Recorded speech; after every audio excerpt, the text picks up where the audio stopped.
Guys, another fantastic Sunday here. I want to thank everybody for showing up today. Appreciate you folks. We'll start off with a little bit of prayer, and then we're going to dive into, quite honestly, one of my favorite things in the world, right? We're talking about aliens, angels and demons, how it's probably what we see as aliens. Talk a little science to kind of back up that conversation and dig into some scripture to kind of go from there. So let's get started with a little prayer. Lord, thank you for this day. Thank you for the hearts, souls, and minds that are with us today, and then I'll catch this later on the YouTubes, if you will, and just diving into the messages that we want to bring, Lord. Just thankful for the opportunity to have the heart of study and the heart of, call it renewal, and the sweet redemption that comes with that every single day, Lord. Help us to take in this message, take in these things, take them to heart, and study ourselves as we go forward and really dig in to the root of these wonderful words. Thank you, Lord. Make your words mine. Amen. So let's get started today. We got got a old pointer for the first time. Loving that. So we're going to have a lot of fun with that. But also we got the screen back today, so we're super fascinated with that. I wanted to touch on this. I'm literally going to talk about this every single time that I speak. It's a correlation with the Old Testament and the New Testament. 63,000, we use a pointer here. Boop, look at that. 63,700 connections. Going to dig into why that matters, especially here in a minute. But when you look at that and you understand, again, the connection of 40 to 50 different writers over 3 continents, 3 languages, 1,500, 1,600 years, it's a fascinating correlation. And I'll touch on that too in a minute because of some work that a scientist actually did to help prove messianic prophecy and how just a handful of them coming true, which we know that they did, digs even more into the roots of why this message matters. So super excited about that. So keep that in mind as we move forward. And here we go. So what are angels? All right, so that's usually a common question. And to be quite frank with you, there's not a ton of stuff that you can find where God talks about what angels are. The Bible is not definitively hardcore, if you will, into explaining what angels are, kind of where they come from, what they do. They don't even really have a bunch of names. There are some back and forth, right? But and then you have the prophetics that we'll get into next week with Ezekiel and Daniel and all those things. But for the most part, it's kind of an up for grabs kind of theory. The demons, on the other hand, I feel like it's a little bit more definitive. And that's a thing that, again, is up for debate, and we'll get into that in a minute. But they were cast from heaven. They are fallen angels, if you will. We understand that. That's where Satan and his host came from. And the numbers of it are roughly, out of all the angels that were ever created to assist God and to assist in the flow of the world, if you will, about a third were fallen angels. And so I'll get to that in a second. But understanding that angels are, as it says here, they're the heavenly host, right? They are essentially everything from warriors to protectors to maybe just the homeless person that you walk by and you go, hey, let me help you today. Maybe that's an angel that's a test for you. You just don't know it. But they are here as an assist and truly as a protectorate in so many different ways. Now, demons, on the other hand, they are not. They're nasty suckers, right? We understand that. The 2 main drivers of demons is lust and anger. And that's pretty much what is the driving force behind demons and also in their development is, when you look at what the demons were made from, they believed that eventually they could overthrow God, and overthrow heaven and take over the whole shebang. That's why they started fighting like they did. That's why Satan and them were cast down to earth in the earthly realm, which is Satan's territory. A lot of people don't understand that. The earth is not built to be a wholesome, good place. The earth is built as a place for humans at first, that back in Eden we screwed up. Get to that in a minute. But also, it is ruled by the devil, right? So when we look at things, we go, why is wars allowed to happen? Why is evil allowed to exist? Why are all these horrible things starting to come out in the news that we know of constantly? It's because that's the way it's supposed to be. That's the way the devil wanted to play it, and that's his win, right? So everybody's going to fight to win, and that's what he was kind of destined to do. If you were the master of the earthly realm, how would you pitch the sale? I've been in sales a long time. I would venture to say I've actually written about this before on my consulting page. We're all salesmen, whether we realize it or not. You know, the best salesperson you're ever going to see is that 5-year-old kid on a candy aisle, right?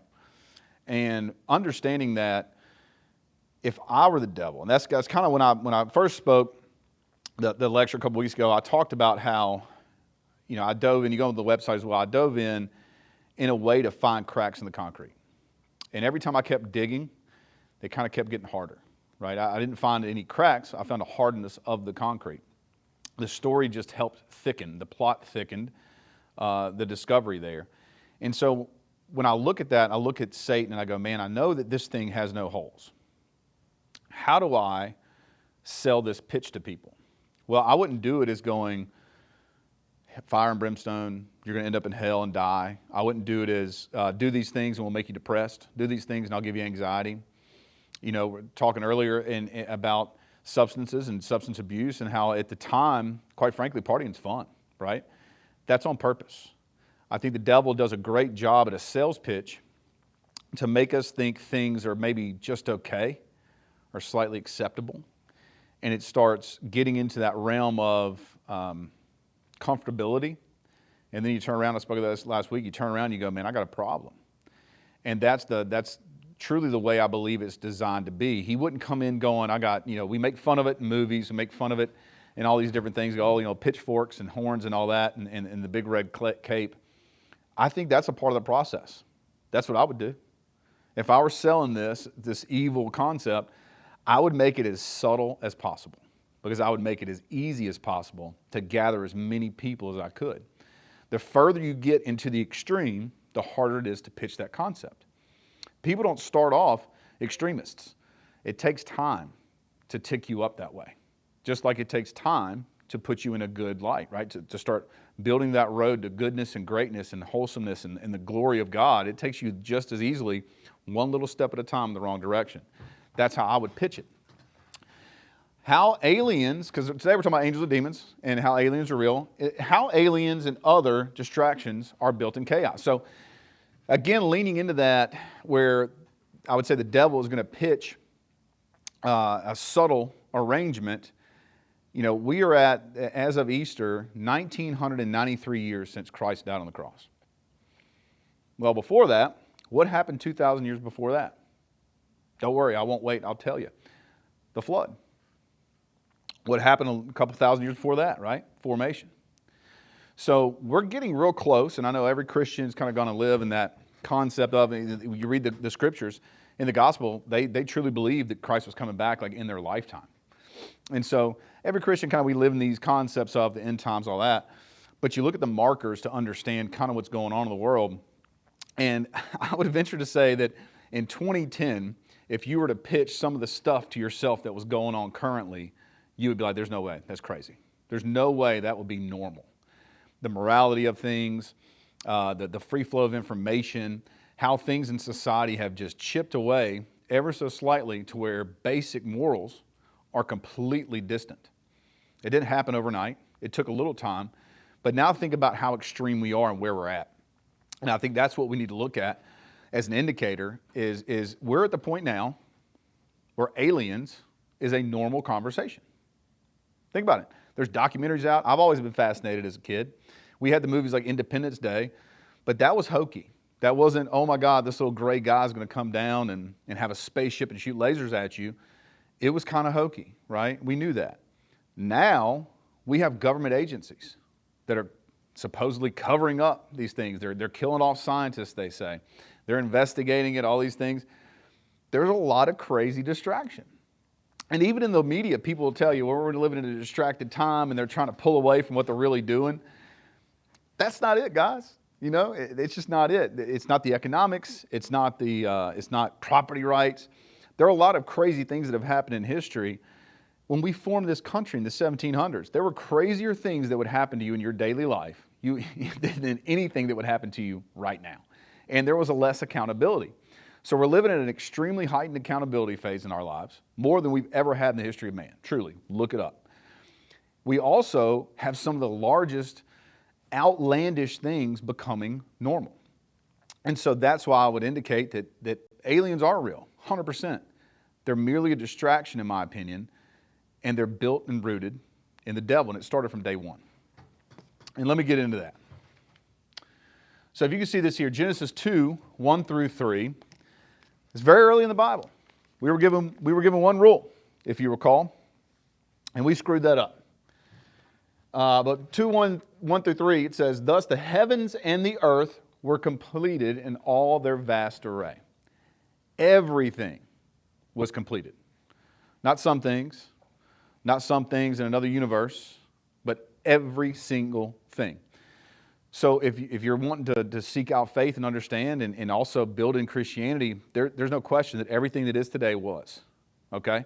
So that's the first thing we need to realize. Nothing is left to chance. Everything we have now has been and will be. That is not left up for argument. And I used to be a guy, I'm going to tell you, I would think, I was fascinated with the alien stuff, the science stuff, and thought, well, there's no way that I'm so egotistical to think that God only made man. I've read the Bible many times at length. I study it heavily. I've got a Hebrew Bible here. I've got an NIV. I dig deep, and I'm going to tell you guys, yeah, he did.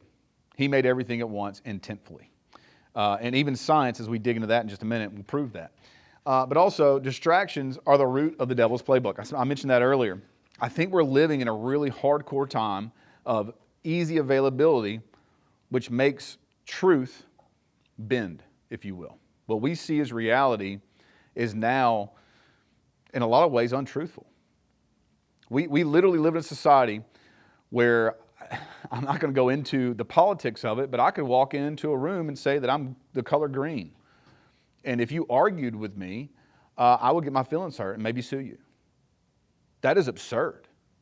I think we all can agree that's absurd. That's where we're at in society, is that things that are absolutely untruthful and not normal have become normal. That's a scary thing. But that's also why it's so easy to go, aliens must be real, right? It's got to be a thing. Well, it's always been a thing. Let's flip to the next slide here. All right, Genesis 3, 6 through 7.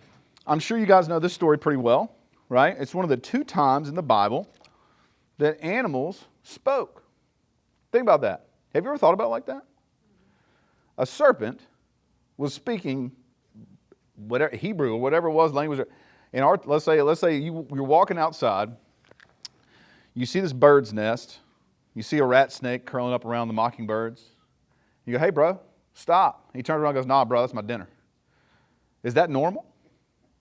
I mean, it may be now, but biblically, there's only 2 times it's ever happened. We're going to talk about both times when animals talk. But we're looking here in verse 6. It says, "When the woman saw the fruit of the tree was good for food and pleasing to the eye, and also desirable for gaining wisdom, she took some and ate it. She also gave some to her husband who was with her, and he ate it. Then the eyes is a very critical thing. It's talked about a lot too, right? So opening your eyes, and we'll get to that in a second. Opening their eyes, they both were opened, and they realized they were naked. So then they sewed fig leaves together and made coverings for themselves." Oh my goodness. Oh my goodness. When our birthdays, what are we going to do? Well, it's also weird to me because they were married, right? They were one and the same. They already knew each other that way. All of a sudden, they feel shame and embarrassment. Yet, that should have been normal, right? They had propagated. They wanted to make future humans, right? If it's just 2 of you standing in the woods and you're naked, why would you be upset about it? I really don't understand that. But it's finding that shame. That's what it's rooted in. In the Hebrew, the actual Hebrew, it uses 2 different words to kind of describe this. I thought it was fascinating. It's te'awa. And it translates as that which is intensely desired or lust. What did I say demons play in, right? Lust and anger, right? Next one's nemad. Nemad is that which is desired. The verse literally translates as lovely to look at, lust to the eyes. So I don't even think it was necessarily they were embarrassed as much as they started having feelings on the inside they had never had before. We call it butterflies, whatever it may be. But the tree of life, if you will, as it's referred to, the tree of knowledge, it didn't just give knowledge, it gave an indicator of things that we didn't understand at the time, and it was lust. But it was rooted in the devil. It was rooted in a demonic concept of a serpent speaking English or speaking Hebrew, whatever it was, right? So if you correlate that, again, think deeply about that. Why would a man and a woman who knew each other intimately be upset to see each other naked? They wouldn't be. You should be happy. But the fact was, they had felt lust for the first time. Imagine that. You're 10 years old, you're watching the scrambled TV because Cinemax was on. That's what it was when I was a kid, right? You had that weird feeling in your belly. You had the next button, the channel next button, whatever it's called, previous channel button on your finger, waiting for mom to come knock on the door. And you had that weird feeling in your belly. That's what they felt, was that initial shock of, oh my God, what am I feeling right now? So they felt ashamed, and they clothed themselves. But that serpent did more by subtly going, look, you'll understand things you never understood before. Who doesn't want to learn stuff, right? That's kind of cool. But what did it turn into? Something deeply rooted in evil. Genesis 3:23 here, right? So it says, so the Lord banished them from the garden, and of the Garden of Eden, to work the ground for which he had taken. I'm just going to read from my Bible here, a little bit easier. But this is 3:23, and it's talking about why he banished them. The reason why I bring this up is because this is the first time we're introduced to angels. So as you look forward here, it says, so the Lord God banished them from the Garden of Eden to work the ground from which they had been taken. After he drove the man out, he placed on the east side of the Garden of Eden cherubim. That's one of the first words we've used to describe as angels. And a flaming sword flashing back and forth to guard the way of the tree of life. So our first introduction to angels is not protecting us. It's protecting God's creation. It's protecting the wholesomeness of the Garden of Eden. I was watching a thing that was talking about, it was a lecture, if you will, that was talking about the Garden of Eden and why it was so critical. And at that moment, they had one rule, they broke it. God comes and says, where are you? He knew where they were, but they had to explain, oh, we're here, we're hidden. He goes, well, why are you covering yourselves? Well, how do you know that you're naked? He started asking questions, even though he already knew the answer. And then he told them, you're going to die if you eat from the tree of life, right? Well, why wouldn't they just die right then? That's what I think, right? Why wouldn't God just punish them, give them ultimate justice immediately? Well, because he was a sovereign God, right? I feel bad for him at that point in time. And the whole casting out of the garden and guarding it with an angel was to protect the holiness of what was created. And you can't have people that are built, quite honestly, living in their own shame, living in their own fear, and all the things that come along with the yin and the yang, if you will. I call it the seesaw effect. There's some good, then there's bad, right? Think about riding a seesaw. It's kind of that same concept. Eventually it's going to go down, eventually it's going to come up. And so when we look at that, that's why he cast them out. But he put the angel, that's the first time we see an angel, as a guard of the wholesome, of that light, right? The reason why I put Genesis 6:1-4 in here, you guys ever heard of Nephilim? That's another really cool topic these days, right? Everybody's talking about the Nephilim. They're talking about the book of Enoch, which is not canonical Bible unless you're Ethiopian. True story, they have it in their Bible. But the book of Enoch is fascinating, and the way I look at this, I heard another Christian apologetic was speaking on this, and he said, when you look at the book of Enoch, what it is essentially you walk in a library, and there's a fiction section. That's what Enoch was. It was written, way after Enoch didn't write anything, right? Way after him and all that. But what it talks about, it really digs into the Nephilim. The Nephilim are mentioned 2 different times in the Bible as well. But when we think about that, we go, what were they? Well, they were fallen angels. And I'm going to dig into that here in just a second. But essentially, excuse me, find my spot here. Yeah, fallen. They were intermixing and binding the humans in a holy way. They're mentioned in Numbers 13:33. It was the Anakites. And then Joshua 11:22 talks about the Nephilim. So that's kind of a representation of the fallen angels. They were talking about men of renown. They were sons of God is how it's also referred to. Well, what else would be a son of God outside of the human, right? Outside of Jesus, right? It's got to be angels. We're talking about fallen angels there. So when we're talking about angels, demons, and then aliens, we see it very early in the creation story of that combo effort of where it's normal, it's brought up, it's in the basic brass tacks of it, if you will, the nitty gritty of the biblical story. Now, something that we talk about aliens, we often go, well, there's got to be science behind it. Have you all heard of string theory, quantum mechanics, all those wonderful things? You know, the one thing I love about science is that we just keep trying. That's what they should call it. When you look at the science of these things and string theory started off as a way to understand molecular structure. And I'm going to get a little geeky with you here for a second. But when we look at string theory,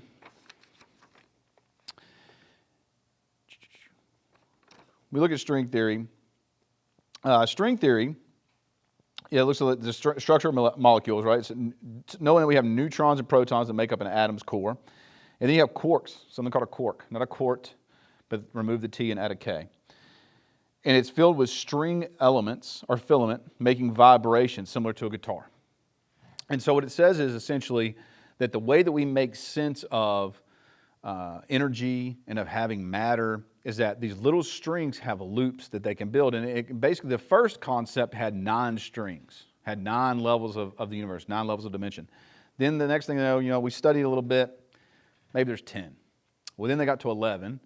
And that, depending on which string theory you follow, they kind of landed on 26 in another. Well, that's how they explain aliens. The best way that you can explain an alien, an interdimensional being, is the way that you would have to describe it, is literally with string theory. Because that would create a time capsule, if you will, inside dimensions. The problem is where they run into an issue is that in string theory, it's at such an infinitesimal level, it's not visible. So that's your first problem with actual aliens, is that for an alien organic matter individual, right, to be able to travel at that speed, the compound would break apart. So how do they get to Earth if they're from outer space, okay? The only way to do that would be either time travel or extreme speed. How do you do that protected in a bubble? And there was actually a great documentary that came out recently. I'm trying to think of the name of it. It's fascinating stuff, and it's on government research and aliens. Definitely check it out. I forget the name of it. Age of Discovery, maybe, something like that. And that's what they're talking about. Is quantum mechanics and string theory make it possible. The problem is string theory is not proven because it's still a theory. But for them to be able to travel around, it has to be not from heaven, not from Jupiter, not from Mars. It's not little gray aliens or little green men or reptilians or whatever else they have underneath the Denver airport. It literally would be interdimensional beings. And that's what science actually tells us as well. So we have science not only telling us that it's impossible for them to travel from outer space, but they're also affirming that it's interdimensional beings. Let's go back to angels and demons, right? What would an angel or a demon be? Typically something around you that you cannot see, right? Something that's there but invisible, right? So therefore, in my opinion, string theory is kind of proven that fact. It's proven that interdimensional level. And if you want to keep digging into it, that's literally the only way that it could happen. So the bending of strings creates possible time loops to other dimensions. That would be, quote, observable, right? But you got compaction, which assumes extra dimensions are curled up tightly and not directly observable. So essentially, it's black hole type stuff. The universe bends on itself and creates these other dimensions that they can float in and out of between. How easy is that to follow conceptually? It's kind of hard, right? Truly it is. It's very difficult. I've read a lot about it. I'm a really sharp guy, guys. It's difficult to follow. The thing is with that, it's science, it's man trying to continue to find a way to get away from God. We have an inherent yearning to understand where we came from, why we are who we are. To be quite frank with you, as I spoke about last week, a lot of times we don't even know who we are when we are that person, right? It's difficult to understand your own personality, much less how you were created. And when you think about how an embryo comes to form and the flash of light that they've captured on camera and all these wonderful things that happen, just pure chance. It just the glimmer of an eye. How do you not see God? I really don't know. And I've thought long and hard about this, and I've tried hard to run away from it. That's why I've studied string theory so much. That's why I've studied other concepts so much. But honestly, the more you study the science, the more it just hardens the concrete. That, to me, is in and of itself mind-blowing. There's a guy named Peter Stoner, And he wrote a book called Science Speaks. If anybody wants to get me something for Christmas, Science Speaks is it. It's really hard to find. It's super expensive. They don't print it anymore. I wonder why they don't print it anymore. Interesting. But Stoner took 600 students. He was a mathematician. And he took 600 students and they broke down the probability of messianic prophecy. And you know what number they came up to? If just 8 of the 400 prophecies were true, which we know they were, of the 400, we know that they came true by the cross-reference that I showed you earlier. If just 8 of those came to be, it's 1 in a quintillion chance.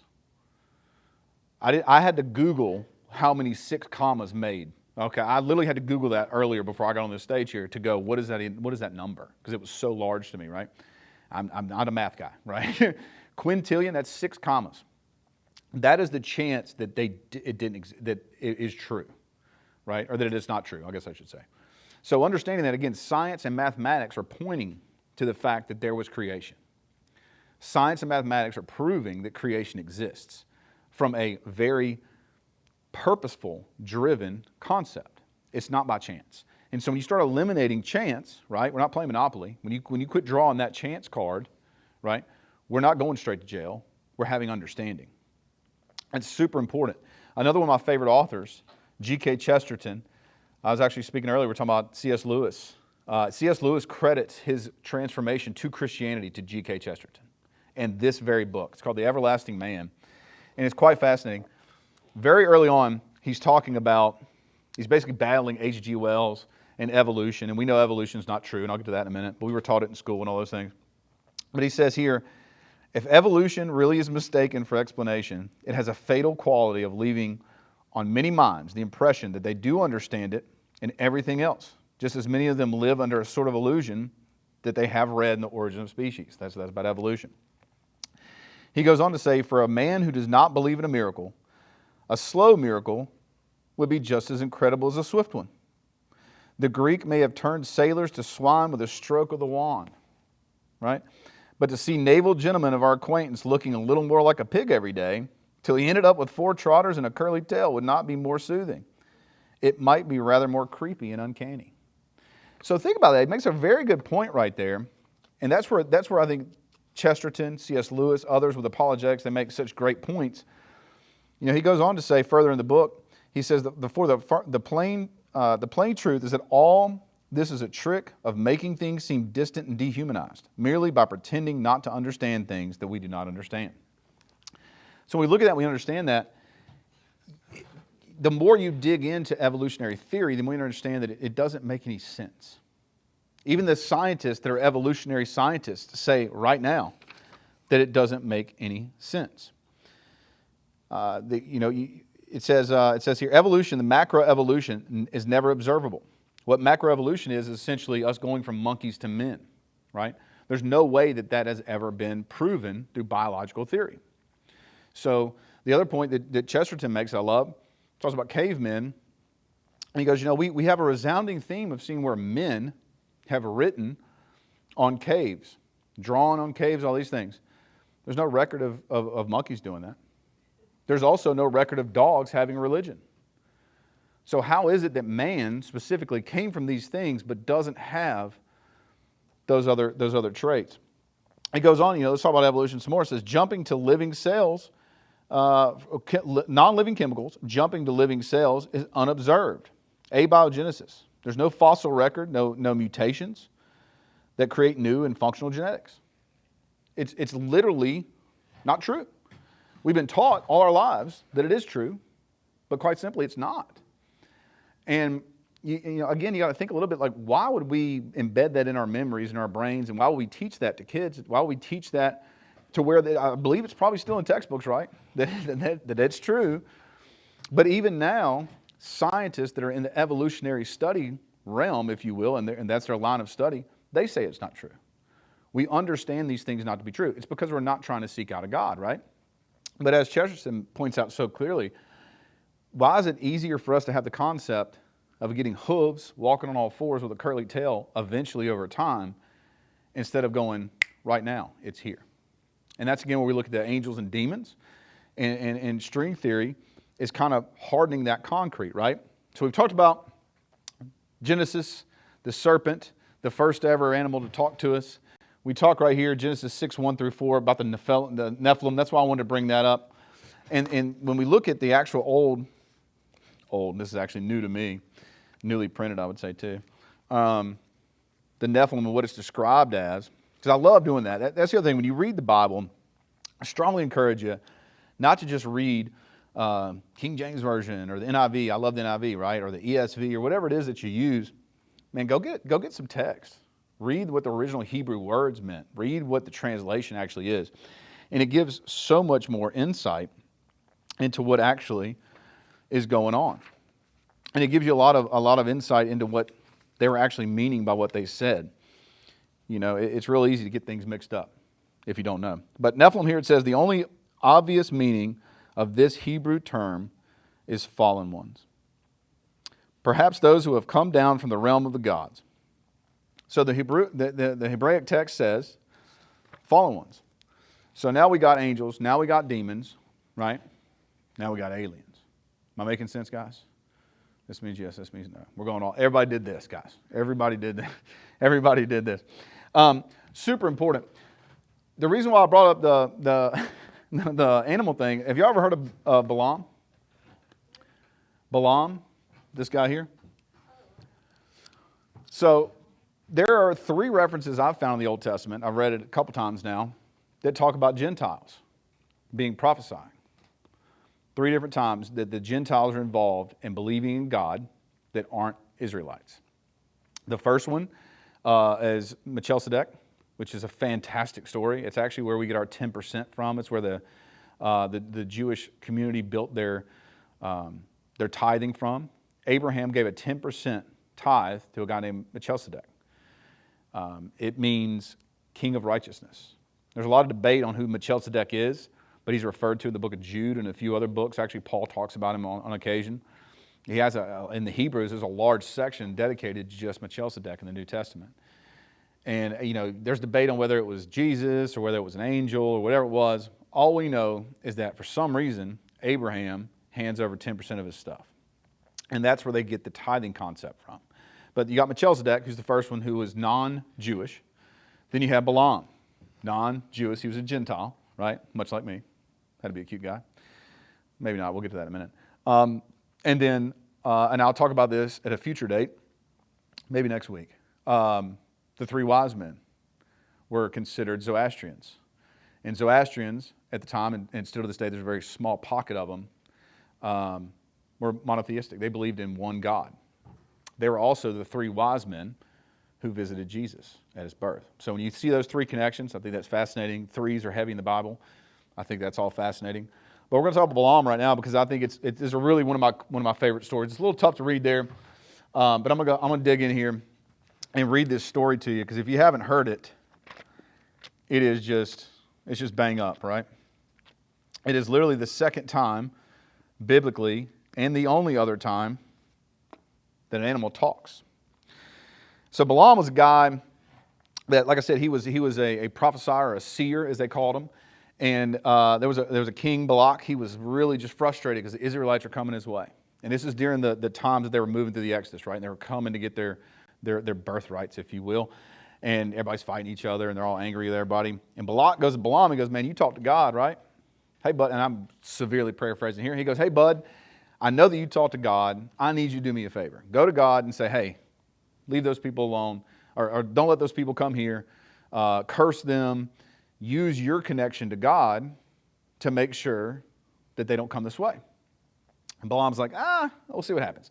He prays, what do you call it? Calls to God, whatever you want to call it.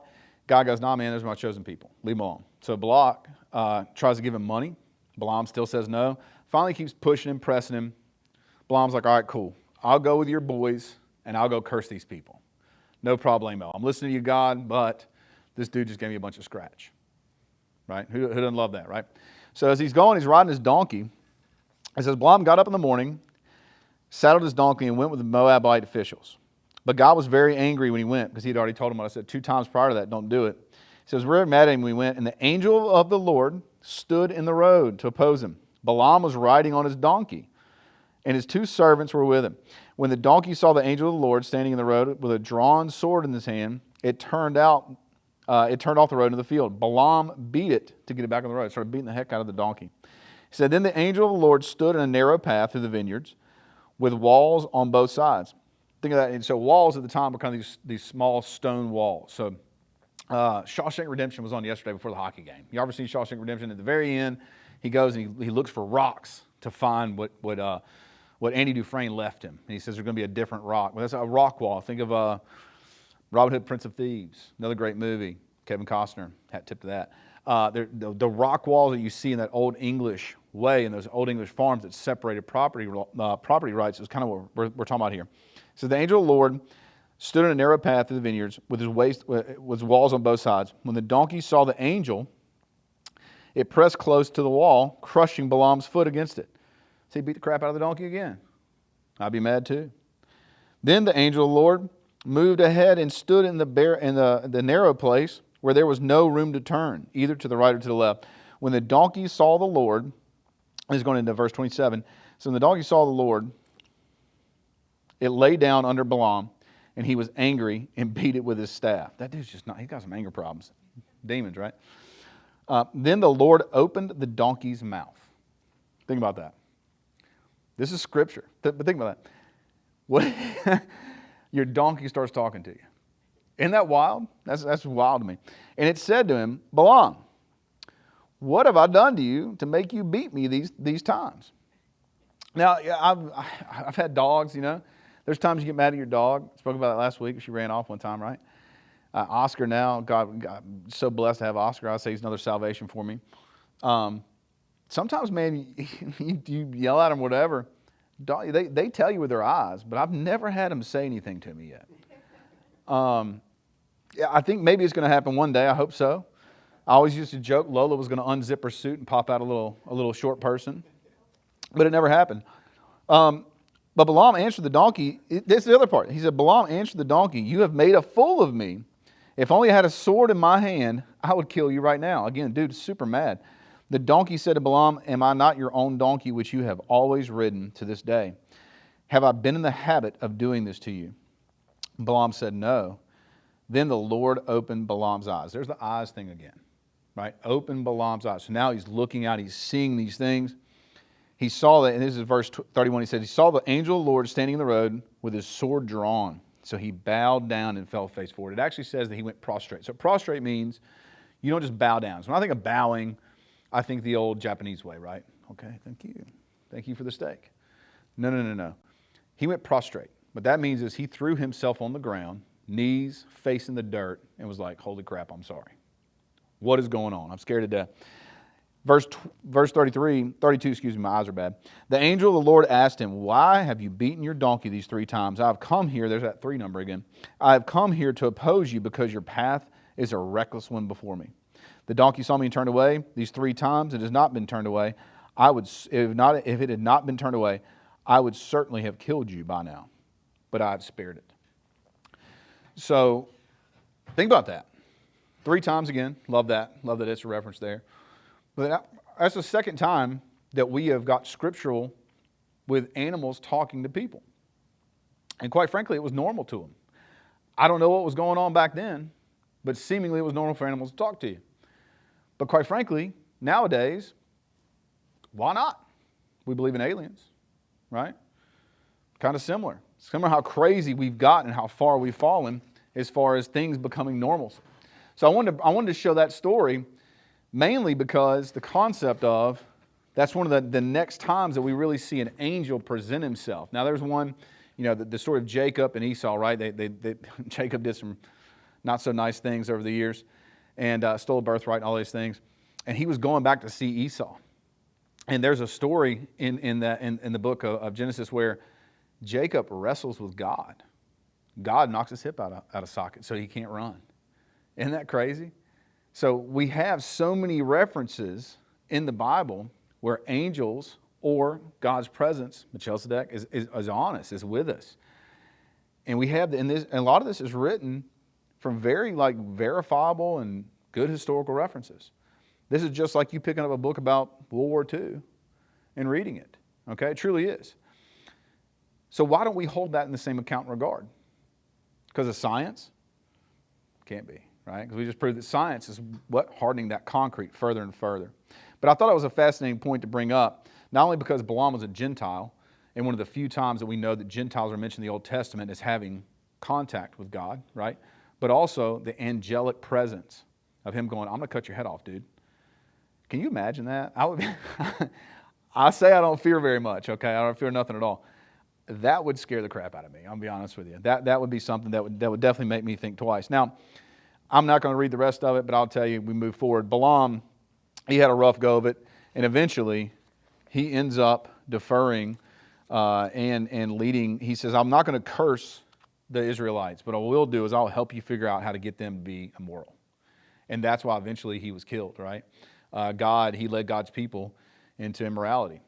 And bad news bears, just super bad news bears there. Next, we're going to talk about with angel presence. And again, I want to keep this all in perspective again. We're talking about angels and demons, but also the aliens are a real thing, because if all this were happening today, if you were standing there and your donkey was talking to you, you would think this has to be from a different world, right? Not the great TV show from the late 90s, or early 90s. But it was a really good show. But you would definitely, I think Sinbad was in it. I'm sorry, I'm going off on a rail here. But you would think that it was normal then. You wouldn't think it was normal then. You don't think it's normal now, but we have to have an excuse. Back then it was okay, this is spiritual. We've gotten so far from understanding that, no, man, string theory tells us that there's possibility of dimensions that live inside atoms, right? We understand that space-time is a thing, and we live in very, call it strong constraints. We actually live in, we don't live in a 3D, we live in 4D, right? Because we know space-time exists. But you're looking at height, width, length, and space-time, right? So we know we live in constraints. Why is it that we've gotten so far that we don't see that there's a really strong likelihood that all these things, that these government sensors and all these things we're picking up are simple distractions? I'm really going to get to in a minute why that's so important. But I want to keep just driving this nail home, right? Let's keep nailing the wood together. We talk about Daniel. Daniel, and probably one of my favorite books. I say that about almost all the books of the Bible. I can't help it. They're all fascinating in their own right. I used to think Numbers was terrible because it had a bunch of numbers in it. And then I found a bunch of references that are really cool. So I digress. Right here, the story of Daniel and Shadrach, Meshach, and Abednego. This is 3:24 through 26. Have you all ever heard that story before? If you haven't, you're about to. It says, Then King Nebuchadnezzar leaped to his feet in amazement. I'm going to get to why he did it in a minute. And asked his advisors, weren't there 3 men that we tied up and threw into the fire? They replied, Certainly, your majesty. He said, Look, I see 4 men walking around in the fire, unbound, unharmed, and the 4th looks like the Son of God's. So Nebuchadnezzar was a king of Babylon. He was actually, when you read the scripture, was kind of, especially in Jeremiah refers to it a lot, right? Was Nebuchadnezzar was coming around to take over the land that the Israelites had and to kind of kill that kingdom because they were so far gone from God. So Nebuchadnezzar had a lot of enlightenment. Babylon was flourishing. At one point, even God tells Jeremiah, I'm not skipping around too much, but tells Jeremiah that Babylon will be a land of dirt. Guess where Babylon is now? Iraq. It's in Iraq? A whole bunch of dirt. So all these things come to be true, right? But basically, Nebuchadnezzar was mad because he had Daniel, and he knew Daniel was an Israelite, and he knew that he would never bow to the king, if you will. He put him in the lion's den, he came out, all those things.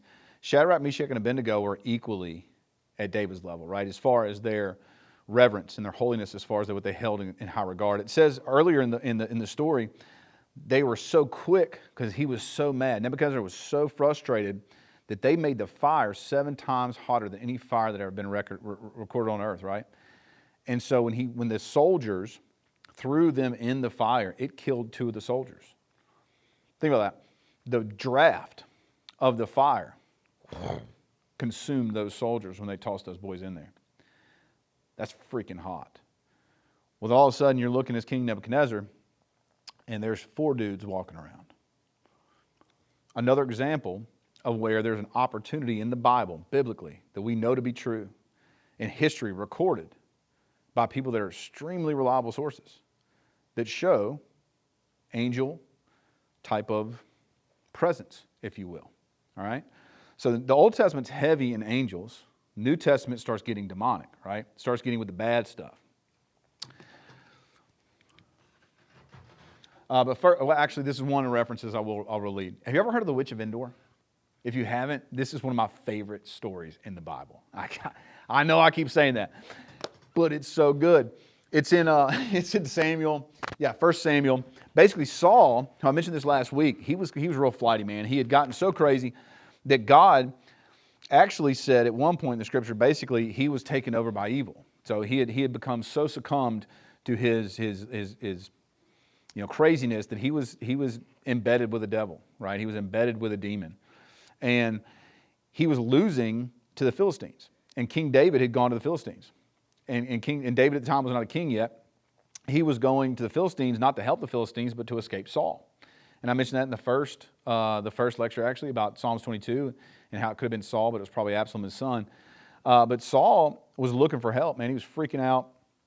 He didn't know what to do. He had, and this is something that I think is so important too, because when we look at angels, demons, evil, good, and aliens as well, he had banned necromancy and I don't know, witchdom. I don't know how you call it that, whatever you want to call it that. Sorcery is another, probably the better word I'm looking for there. He had banned it in the land. But he was so in trouble because Samuel had basically anointed King David that he was going, man, I can't lose this battle. I can't lose my kingdom. What am I going to do? Well, he goes and seeks out a seer, a witch. And he goes to her and kind of hides himself. And as the story goes, he was looking for a way to get a better future. And he said, I know that if I call up Samuel, I'll get actual truth to what God is going to do to me. And so he goes to this witch. She goes, I can't help you because King Saul has banned this act, this necromancy. I can't call people up from the dead because in Jewish tradition, you have Sheol, where you kind of go and you sit and wait on the good side or the bad side. That's typically where Catholics get their purgatory. That's a whole different story for another day. But it's kind of this place that they would go hang out when they died. So when you think about, all right, where did people go when they died in the Old Testament? They went to Sheol. And then when Jesus came down from heaven, he now allows us, is when we pass, right? If we believe in Christ, to go to heaven. But that's why the end time is so important, because when he comes down, he's going to pull people up with him. That's who he's going to pull up, right? Some of those. But also, not going to get into it today, but it says that when Jesus, in one of the books, was crucified and he rose, others from tombs arose with him. That's a really cool piece of the Bible that I didn't know, but it happened. So that's another concept leading into that Sheol stuff. But in Samuel, Saul reached out to the witch of Endor to go, I need help. I need you to call up Samuel so he can tell me what's going to go on. And she literally pulls him from the dead. It says right here, even on the laser pointer for the first time here. Now Samuel was dead, and all of Israel had mourned for him and buried him. And in the town of Ramah, Saul had expelled the mediums and spiritists. That's what I was talking about earlier, right? The Philistines assembled and came, and they set up a camp at Shunem, while Saul gathered all Israel and set up a camp at Gilboa. It said that he saw the Philistine army. He got super scared, and that's when it went to all this right here. And I'm just going to paraphrase this for you. I wanted to put it up there so again, you can reference it and see that it's actually true factually in the Bible there. It's 28, 9 through 15. And it says, let's go down here to 12. It says, the woman saw Samuel. She cried out at the top of her voice and said, Saul, why have you deceived me? You are Saul. She didn't know it was Saul until she called up Samuel. Two things happen here. She freaks out because it actually works. She called up a person from the dead, and she went, you're Saul, because Samuel told her. Samuel goes on to tell Saul that he's going to die, that his sons are going to die, and that King David's going to take over. But I wanted to put this in there again because we're talking about, again, angels, demons, aliens, and evil, and good. This is one of the few stories in the Bible where it really kind of references that evil that we see, that the demons bring in that second part of the book, which is the New Testament. This one right here, Luke 4, I'm going to flip over. Let me find this. Bada bing. Love that. Guys, I had to buy new bookmarks, by the way. I marked some of the stuff. These little tassels didn't do it. I used to think that 2 were annoying, and now I'm like, I don't have enough spaces. Anyway, Luke 4, this is super important. This is when Jesus is tempted in the New Testament by the devil. And the reason why I want to put this in here is kind of brings it all home, right? And I want to talk about that because of temptation. I was talking about it earlier. What would the devil do to make it easy to get a hold of you, right? I don't think it's going to be You come with me and hang out and you're going to burn and die, right? That would suck. Why would we fall for that? We wouldn't, you know. He'd go, hey, party here, party there. Get your personal fulfillment. You know one of the biggest ones we have now? Self-growth. Do it for you, right? Why not? Well, because it's built in evil. And when you look at this, it says, the devil said to him, if you are the Son of God, tell this stone to become bread. Why not, right? It's easy peasy for Jesus. Jesus answered him, it is written, man shall not live on bread alone. The devil then led him up to a high place and showed him in an instant all the kingdoms of the world. Because again, what does Satan have, right? What does the devil live in? What do the demons live and play in? The earth, right? Because it's their earthly realm. He controlled it. And he said, hey, bud, I will give you all the authority and splendor. I'm saying this to God, which is funny to me. It has been given to me, and I can give it to anyone I want. If you worship me, it will all be yours. Jesus answered, it is written, worship the Lord your God and serve him only.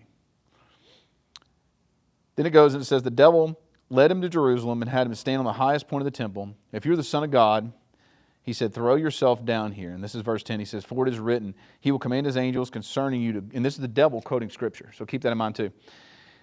He will command you and his angels concerning you to guard you carefully, and they will lift you up in their hands so that you will not strike your foot against a stone. So that's Psalm 91, 11, and 12. So you got the devil, Satan, right, quoting Scripture to Jesus. Think about that. He's so good at what he does, he's using text just like he used in Genesis to make Eve convinced that it's cool to eat the apple. If you think you're good enough to do it alone, you're wrong. That's why this whole self-help movement, how I feel, that's all that matters. There's a lot more to life than how you feel. And often it leads you astray. I mentioned that last week. But it goes on to close out. It says, Jesus said, it is said that no one, not to put the Lord your God to the test. And it says the devil left him alone. But there's a whole section, right, in the New Testament about Jesus being tempted. There's a couple reasons I think this is important. It's not just that Jesus was tempted. We go, well, how did he let him tempt him? Because Jesus had to understand everything humans went through, right? Had to understand every piece of the game here. Right? That was part of him becoming humanized. Because God's sitting there and he's going, what is wrong with these little dudes? Why do they keep screwing up? I gave them one rule, they broke it. Gave them 1,600, they broke it. And based it down to 10, still didn't work. Done all these miracles for them. Made water come from a mountain. They still can't figure it out. So he sent Jesus for us, right? And there's a whole chapter start that is talking about his temptation. And, you know, I don't think also it's just to show that Jesus was tempted. It's the fact that he let him tempt him. Think about that. So Jesus, knowing that he's the God, he's in the Trinity, the Son of God, he allowed the devil to kind of dangle the carrot, if you will. And it said, and the multiple times that it happened in those 40 days in the desert, clearly it was not easy for him just to get away. He could have went, nope, leave me alone. He didn't. It shows how tempting the devil can be, right? I truly believe that. I think there's more to it than just the face value of what we read there and understanding the whys behind it. So very important. Here at Mark 5, another great story about demons. And stick with me, I'm almost done here, guys. Mark 5 is the story of Legion. Jesus comes off a boat. There's a guy that's been tearing himself up on the rocks, been freaking people out. He won't let people pass on the road, cuts you, cusses you, does all kinds of mean, nasty things.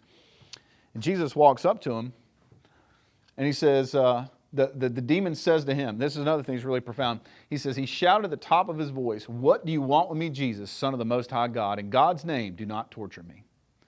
And then God said, what's your name? And he told him, I'm Legion. And that's when he casts him out into the pigs, and the pigs run off the cliff. But I wanted to point this out because it's a great example of Jesus interacting with demons that are already on the earth and that are so easy to consume you that how do you know you're not going to be that guy sitting there tied up, cutting yourself with rocks and throwing stuff at people?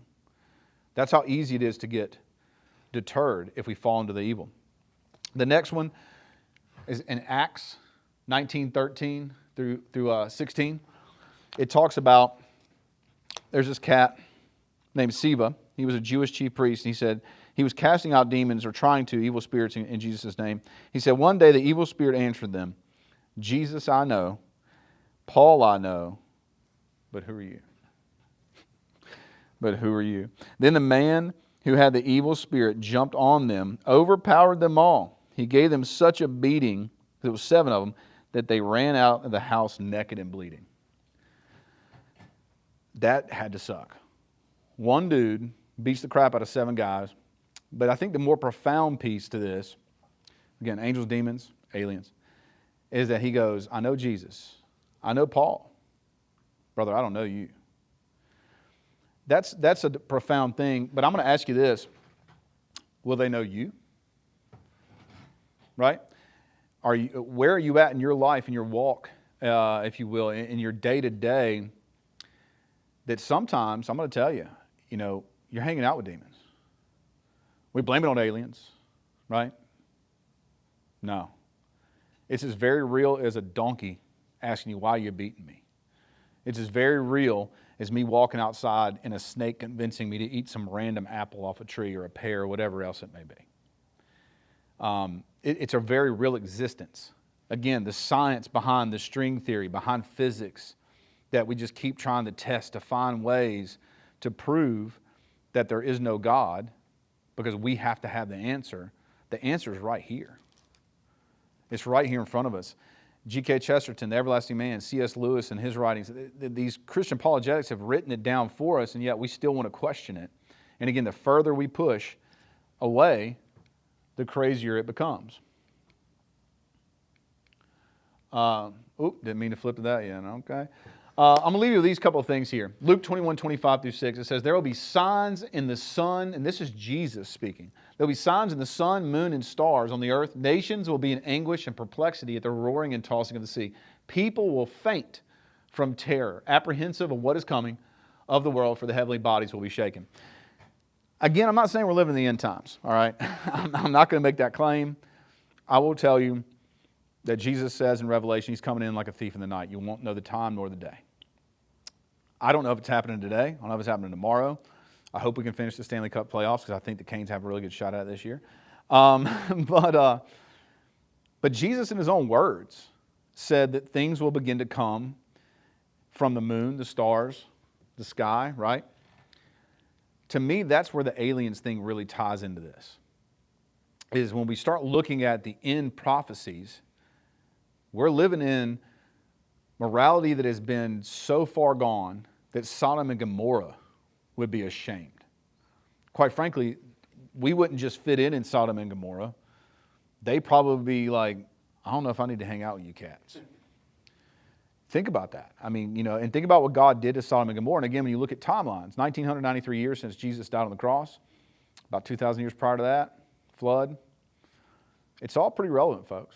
And I think that's something we need to take in. And so the aliens thing, the reason why I wanted to talk about it is because, again, I've been fascinated with it. I've been fascinated with the science, the string theory and things, and all those things I've dug into. But again, everything I look at, it kind of just makes sense. We've got science now telling us that it's not coming from a distant land. It's not possible. It literally has to be interdimensional. And then when you start understanding and putting these things in the text of the Bible, you understand that interdimensional means angels and demons. Right? It's very, very important. Revelation right here, Revelation 16:14, it says, they are demonic spirits that perform signs, and they go out to the kings of the whole world to gather them for battle on the great day of God Almighty. Demonic spirits that perform signs. Again, I don't know how else to kind of put this in there, but when you have naval pilots, and I'm going to tell you, I served the Navy, naval aviators, those are some dudes. All right? Those are some dudes. When they are starting to question what's going on in reality, they're not crazy. They're not, right? We know that. They're still flying. We've got some of them that are still flying, right? When you look at the things that are going on with what we're seeing that are showing themselves to us, you can say, maybe it's aliens. That's, to me, just as easy as what G.K. Chesterton said. Man, I'm growing a little tail and I'm walking on 4 hooves. It's the same concept of one's extreme, maybe so is the other, but the other one's got a lot more history and a lot more rooted in it. So that's why I think those things are what they mean. And then finally, 1 Timothy, it says, the Spirit clearly says that in latter times some will abandon the faith and follow deceptive spirits and the things taught by demons. Such teachings come through hypocritical liars whose conscience have been seared with a hot iron. They forbid people to what? They forbid people to marry and order them to abstain from certain foods which God created to receive with thanksgiving. So, again, what we're living at in time today, what is completely just gone awry? Marriage, right? I've fallen victim to the lust and the anger that the demons play in. And it's ruined so many relationships for me. And it's because they weren't rooted in wholesomeness. I didn't root them in faith. I didn't root them in trying to actually, I said last week I could be a good guy, right? But I wasn't being, there's a right and a righteous, and sometimes they are depthfully apart. And I think that's something we really got to pay attention to. Again, I'm not saying it's the end time, but we see aliens, we see what the Scripture says. Seems pretty freaking clear to me. And guys, I'm going to finish it with this. If not, they're coming for you. That's all I got today.